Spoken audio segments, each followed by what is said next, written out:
Two Summit County Sheriff's deputies guard the casket for one of their own killed in the line of duty. Phil Lindeman, Krystal, 93 News. First, wintry weather is canceling after-school activities all across Summit County today. The Summit School District made the announcement earlier this afternoon. Only 2 activities are still happening: the Summit High ice hockey game against Lewis Palmer in Breckenridge tonight, and all after-school catch programs at elementary schools. Everything else, including athletics practices, is canceled. This April's election could be one of the quickest in years. Candidate applications are in for more than 15 open positions across Summit County, and most town councils have just enough candidates to fill those empty seats. Dillon, Frisco, and Silverthorne are canceling their elections. Those were scheduled for April 3rd, but candidates will automatically take over when current terms expire. This is saving towns like Silverthorne as much as $10,000. In Frisco, Daniel Fallon, Hunter Mortensen, and Melissa Sherburne take 4-year terms on town council. Rick Einken starts a 2-year term. For Dillon, Carolyn Skowira takes over for Kevin Burns as new town mayor. Jen Barchers, Renee Imamura, and Kern Kaminsky start 4-year council terms, while Mark Nickel and Kyle Hendricks fill 2-year roles. In Silverthorne, Anne-Marie Sandquist is mayor after Bruce Butler. Kelly Baldwin, Derek Fowler, and Kevin McDonald will fill council seats. A candidate list for Breckenridge is still pending, and that leaves tiny Montezuma as the most hotly contested ticket in town.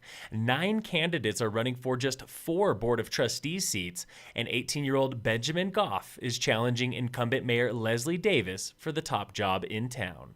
Stay tuned in coming weeks for more info on the Breck and Montezuma races. When Adams County Sheriff's Deputy Heath Gumm was shot and killed in late January, it sent ripples through Colorado's law enforcement community. It raised questions about safety and body armor for all state police, and reminded local deputy Mike Schilling about the sanctity of all life. We come together and kind of honor someone who's fallen. They fell in the line of duty, and that's a huge thing, but it just helps us remember that the sanctity of life across the board is incredibly special.